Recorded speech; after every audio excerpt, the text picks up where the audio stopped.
if you're not familiar with the disorder, you're just going postpartum depression, I guess, you know, like, but you're not realizing that it's more likely that he did explain to her about the house. She just, you know what I mean? Yeah. She just kind of projected something a little different.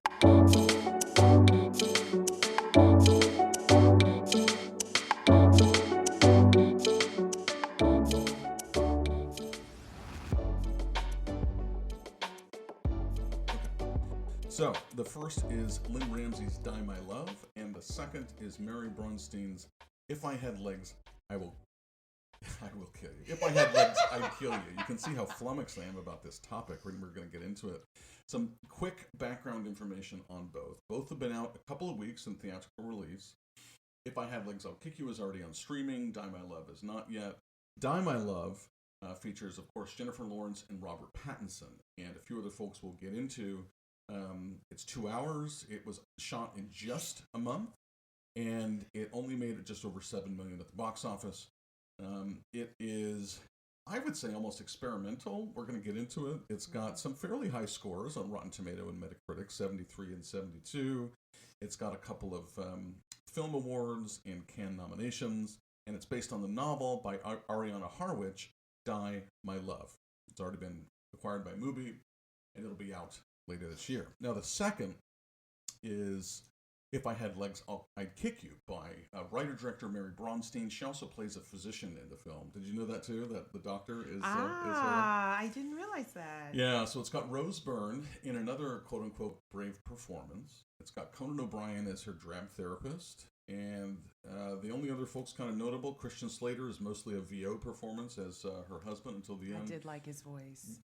His voice was good. He did well, but not as good as the voice in Dental of my boyfriend A$AP Rocky that we'll come back to. He's the only bright spot in this film. Only made just over $1 million. Also shot just under a month. Also around 2 hours.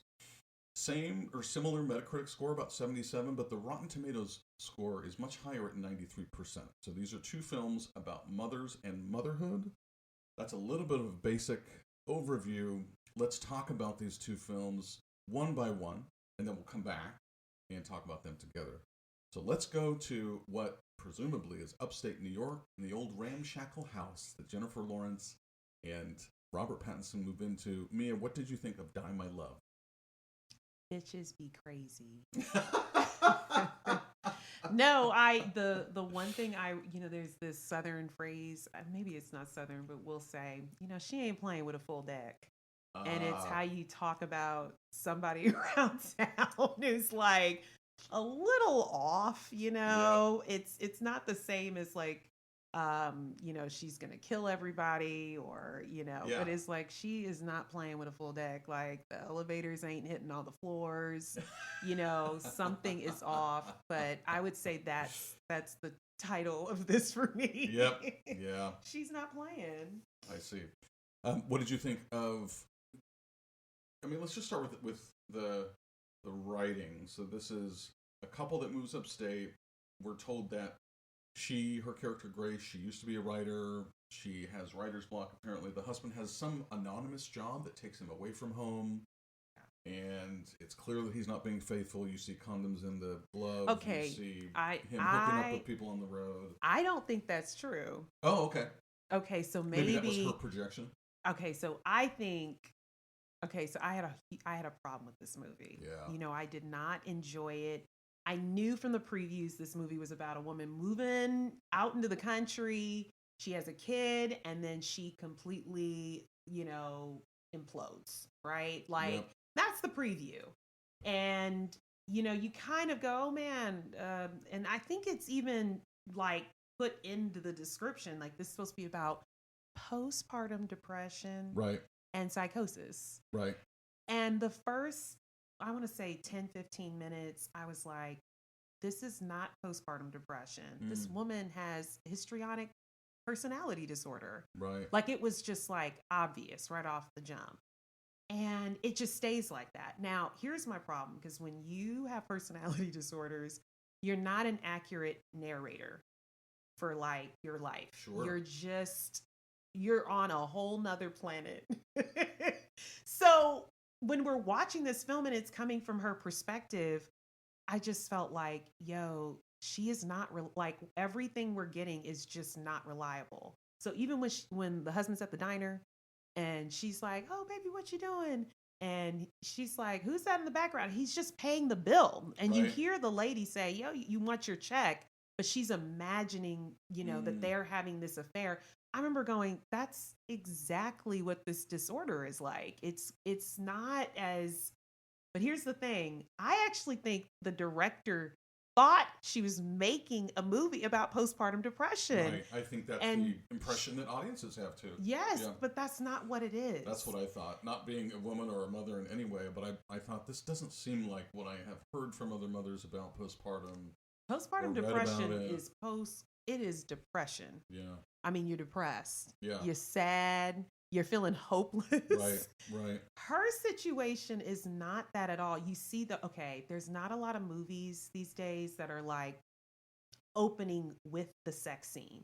This one, the last one I think I saw was maybe Baby Girl opens up, first 10 minutes, sex scene. Yeah. And that's important because, these days we have so much porn. You do not need these movies to have a sexy night. True. Do you understand? True. They're trying to tell you something about their relationship or about the characters or whatever. Now in Baby Girl, we get the idea that they're not having mutually enjoyable sex. Right. That's like very clear. That's the kickoff. For this movie, I'm like, these people have a very charged, very, very intense, very theatrical performance level of sex. And I'm doing this like, that's not how depressed people. It's a great point. Like depressed people are not really getting their libido up enough. Right. I'm not saying that's all postpartum depression, but I'm just saying like that is not the sex scene they're having. Right.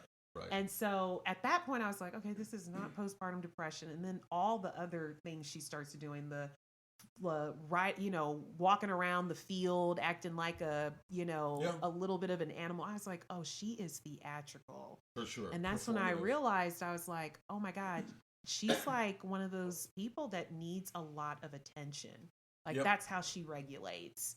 And so throughout the film, I remember thinking, I don't care about her perspective. She's not actually playing with a full deck. Yeah. Do you know? That's what I think is the biggest flaw of the film, that it resents its characters. It makes every character, not every character. There's some sympathy for Nick Nolte as the father of the husband. There's some sympathy for Sissy Spacek, but it doesn't give our lead protagonist anything redeemable. No. And that's not what motherhood is either. You only see her being bored with her child. You only see her being kind of nasty or antagonistically sexually advanced on her husband. Yeah. She has no redeeming qualities. She's fantasizing about getting some attention around the corner. Yes, and so do I, but I'm not in a Lynne Ramsay movie. Well, that's the other thing, because, okay, here's the thing. With histrionic personality disorder, these people, they do need attention. So moving out to the country, that is not where you want to put these people. Exactly. But the Alone other problem is yeah. when they have a baby, that is also a difficult thing. Yep. Because yes, the baby is a wonderful prop. You get a lot of attention of like, you know what I mean, tending to this baby. But really, because you're histrionic, right? It's also getting in the way of you getting laid and getting like the, that kind of attention you really need. Yeah. So you start to feel really invisible. So I remember thinking like, okay, when you do a film like this from the main character, this character who's clearly not playing with a full deck, when you do it from their perspective, basically we never get to confront them. Right. And no one else in the film does either, because it's only their truth that's getting projected here. Sure. Now, when you watch films like Fight Club, right? He's not playing with a full deck either. Yes. But at some point, he is confronted with the fact that, holy fuck, I'm Tyler Durden. That doesn't happen in this film. Exactly. I wish it did. Yeah. There is no understanding of what her disorder is. We're supposed to just go, well, clearly she's the one. That's a great point, because in last year's Night Bitch with Amy Adam, there was a metaphor that makes the medicine go down a little easier. In Sinners, you have the vampires, so that it's not just a race story. In which we'll get to, If I Had Legs, I'll Kick You, there's this mythical other world that she goes into, and she sees the whole, and it becomes something else. But there's nothing else with this. I mean, it's like it felt very student film to me. It felt very actors workshop. Yep. Okay, now go out to the field. Okay, now give me a cougar. Give me a jaguar. It just felt like an actor's dream, where they're like in acting class, and they're like, just, all right, I get to play a tiger in this moment. But I'm going to tell you some films where it works. Sunset Boulevard. Yeah. That's histrionic personality disorder right there. But you have different perspectives that are coming at you. So we all see something's off with her. Yep. Another film, Honora, same personality disorder, right? Now you're in her crazy where she thinks she's like, I'm married to him. Like, no, this is my husband. But we watch the film also from the perspective of the bouncer, muscle guy. Yeah, the fixer guy.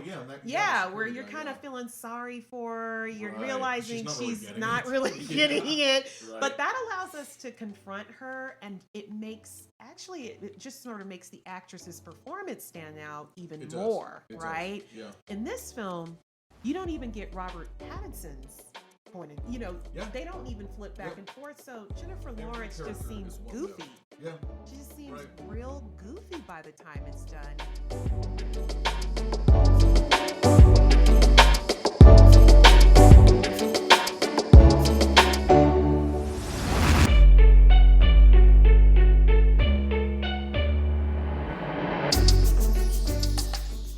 If you don't make us care about your characters, then the film is not going to be resonant. I mean, even with something bleak like Darren Aronofsky's Requiem for a Dream, you've got 4 characters, all in drug-addled decline, but you care about each of them because they're more drawn. You can kind of see the shape. This is just a one-note thing. The whole thing is false from the beginning. They go up to this house, and she says, wait, I thought you lived here. So he bait and switched her from his childhood home to his uncle's suicide home. Right. Garbage. Nobody would do that. They wouldn't wear those robes. Nobody would put a baby out in like a fucking field like they do. The whole thing was false. The thing for me is, for histrionic personality disorder, I felt like their performances and what was happening, I was like, that's true. The problem is the audience isn't in on it. We're all still going, if you're not familiar with the disorder, you're just going, postpartum depression, I guess, but you're not realizing that it's more likely that he did explain to her about the house. She just, you know what I mean? Yeah. She just kind of projected something a little different. One thing about histrionic personality disorder is they're very suggestible. They don't have a lot of emotional depth. So her emotional depth is really something she's got to like amp up. Kind of like when you see her sitting with Nick Nolte, and she's kind of jazzing up a little bit and playing around with him. There's an element where we all know what that's like. Please. Fred knows what it's like. Fred knows what it's like. But we all know what it's like when you have to go to the club. And it's like late, but you don't want to go out. You really want to stay home. Of course. And it's like everybody's texting you and they're like, are you coming soon? Yep. And so what do you do to amp up a little bit? You get a drink, you get some music on. Try to get yourself in the zone. Try to get yourself in the zone. This is what these people do every day for every single thing. They find their outfit. Right. They get their, they just get jazzed up in a way that it's coming from outside. Yep. Fred, if you don't stop, I'm hearing these characters I'm talking about, and I'm like, you like those movies. You liked those characters. Yeah, sure. And that's what I was going to ask you, why you don't like her. What is it about this character? Very similar to some of those that you find that are fun. Oscar, these are all Oscar characters that we enjoy. Yeah. But why didn't you like this one? And I think I know why, but the first is the writing. I think the writing is bad. Okay. I don't know the novel, but the director or the screenwriter is responsible for this, not the novelist. I agree. Excuse me. Stephen King used to say, "The book is mine, the movie is yours," and there's never been a more adapted author than Stephen King. Okay. Are we on again? You mentioned Oscars. Let me give you some examples. These are some, whether they're Oscar nominated or won or not, this is sort of a pantheon of women having breakdowns. Yes. One of the first and most seminal was in 1974, Gena Rowlands' Woman Under the Influence. Oh, yeah, Super famous for that, the Cassavetes film. Yes. Sharon Stone in Casino in 1995. Oh, yeah. Also a mother in Spiral Decline. That's her only nomination. Yes. Pedro Almodovar's All About My Mother, the actress Cecilia Roth in 1999. She loses her son to a car accident. Just searing performances by these women, just unbelievable. And then The Deliverance, which was a horror film by Lee Daniels in 2025. Okay. With Glenn Close. Oh my God, yes.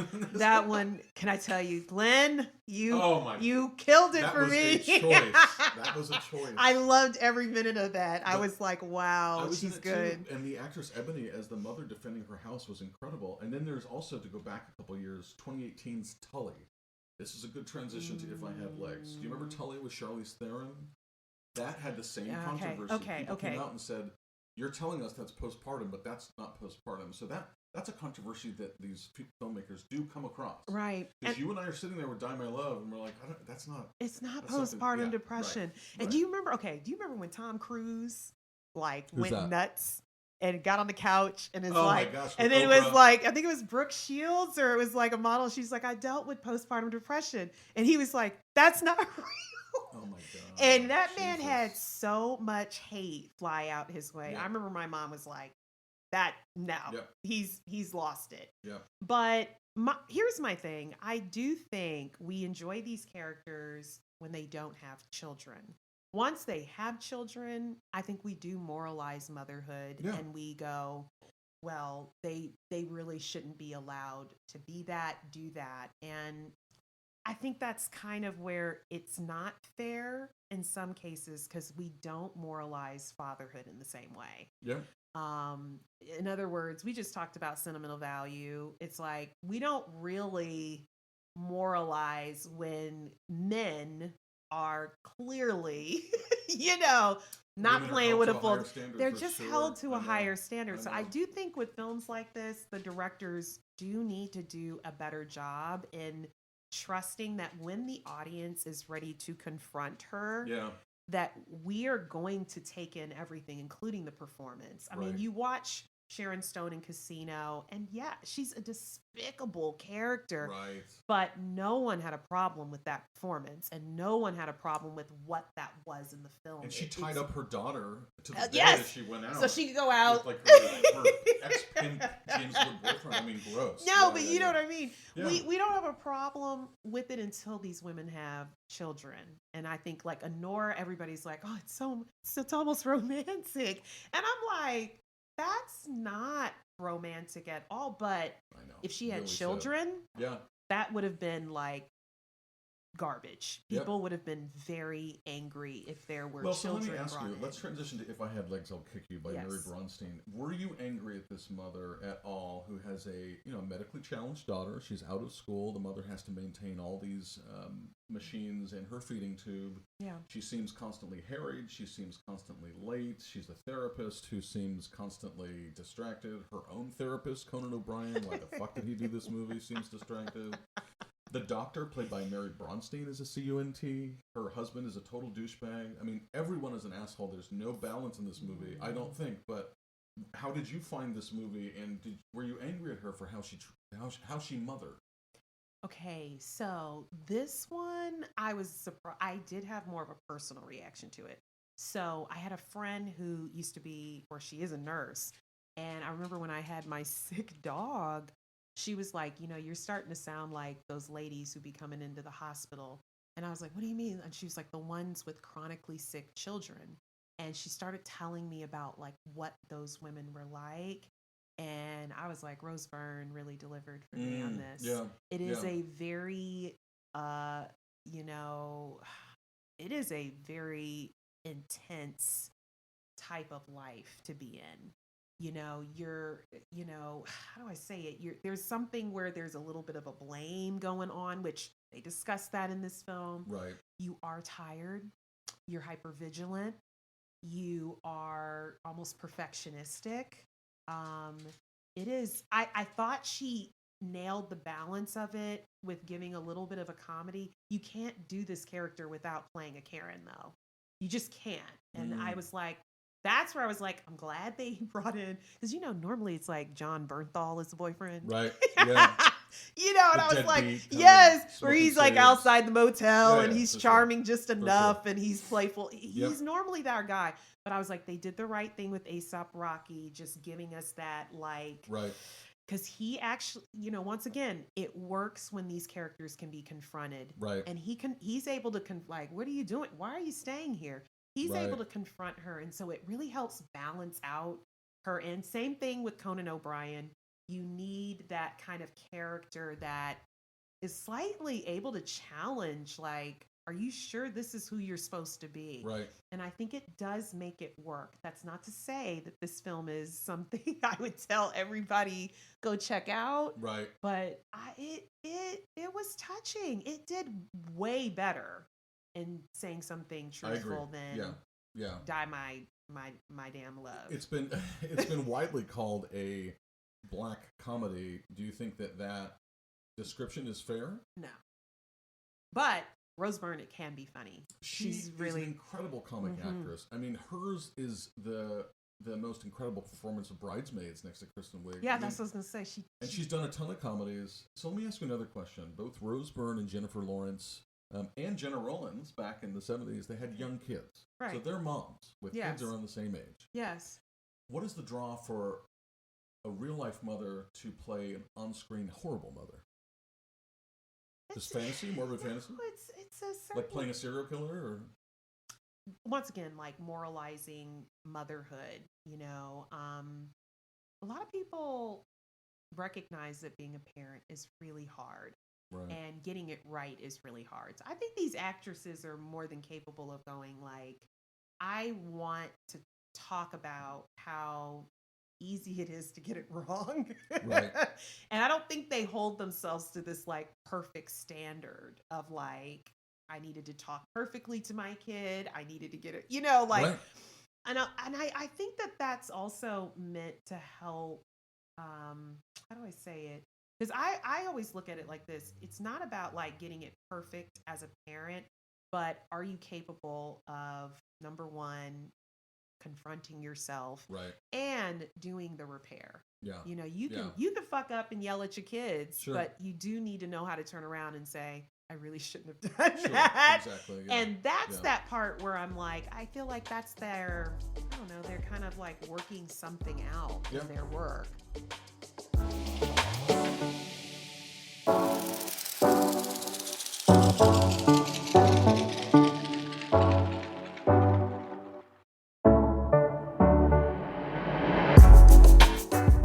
Maybe when you're having kids, you're just a little less judgmental about people who aren't getting it right all the time.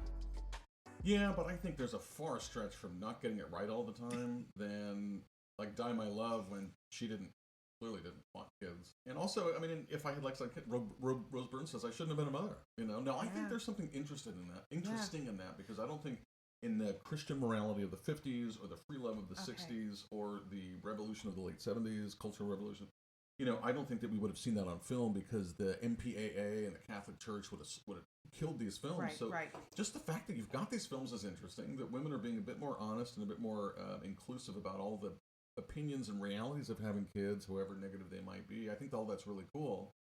But I thought that was the most interesting thing about the movie. And again, all those people are one note. Why didn't you make it richer? Why don't you show the husband being good once in a while? And I just didn't buy the whole thing. No husband is gone for 8 weeks if your daughter's on a feeding tube. Can I tell you, though, actually, that was one of the things my friend said. She was like, you'd be surprised how many marriages fall apart with chronically sick children. One of them has to work. One of them is going to stay working. Yeah. One of them has to be able to keep running back into this hospital. And so you will find that they end up living very separate tracks of lives. And she's like, some of these people have been coming in here for years. And it's like, at some point, there's a divorce coming up. It is really tough. So like I said, I thought there was something there where they were touching on, like, these are real things. In fact, if I had legs, I'd kick you, I think is the director's, like, story. It is a very personal story. Yeah. I think she nailed some of those details really well. Now, with Die My Love, that's different to me, because I don't think that director really examined what she was reading, had any idea how to to come up with any kind of pathology to it. And that's why it does come off like a student film. Like, you really didn't sit with this piece. Yep. You really didn't examine your characters and think about, what am I telling? I don't think like I said, I don't think a lot of people are aware of what personality disorders look and feel like. Yeah. And so, if she just took her word for it, like, here's a good one. Here's a good book. Yeah, sure. Absolutely. This will be crazy. Right. I think and I'm going to tell you this. I think it was the same for Jennifer Lawrence. I think Jennifer Lawrence also got it and was like, I think this is what they say postpartum depression is like. I think they were all on the same page. Robert Pattinson, I think he really delivers that emotionally flat caretaking husband perfectly. The guy who goes to work. He's practically got 2 children at home. Yeah, that's true. She's not cleaning. She's not cooking.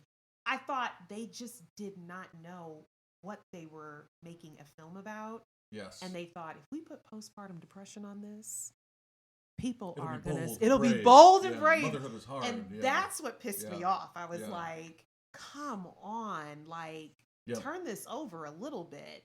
So I do think they're both films about motherhood, but one is true and honest, and the other one is just like, I think they even made it. They made it in like less than a month. They just taped, filmed, pumped it out. You can kind of tell with Die My Love. With the other one, at least they had more thought, and there's the mythic image of the circle and the hole, and so this can be seen in the flood early on in the film. Rose Byrne's apartment that she's renting, or her house that she's renting, floods, a huge flood and a big hole through the ceiling. Yes. Later you see the feeding tube, and so there's this, occasionally the film will pause and it'll visualize the flood, and then the background will blur out, and it kind of looks almost like a galaxy or celestial bodies, and the sound design will change. So there's something, it was almost sci-fi. I called it like a weird sci-fi dreamscape. There was something else too, If I Had Legs I'll Kick You. Yeah. It was very, it's a metaphor, but at least there was something else that you can kind of hook onto. I thought that was, interesting. I don't know what it meant.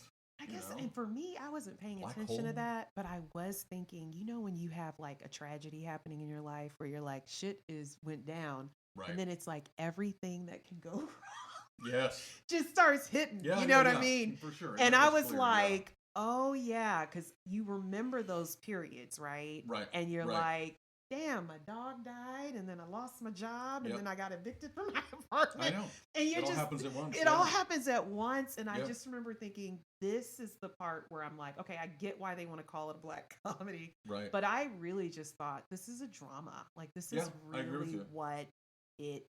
And that was the other thing my friend discussed, was like, when you have a kid who's chronically sick, let me tell you, American healthcare system, do not rely on it, because she's like, you'd be surprised how many people have to be on government assistance.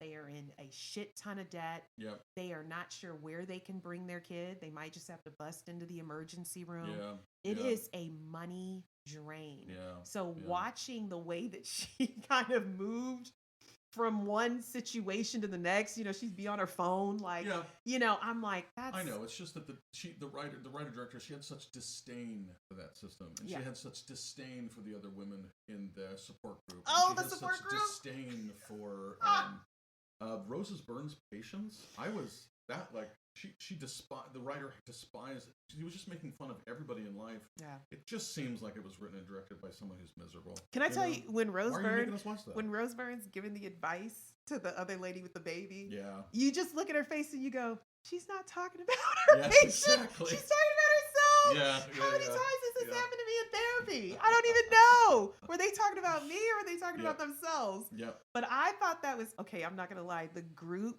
meeting, though, that did make me laugh.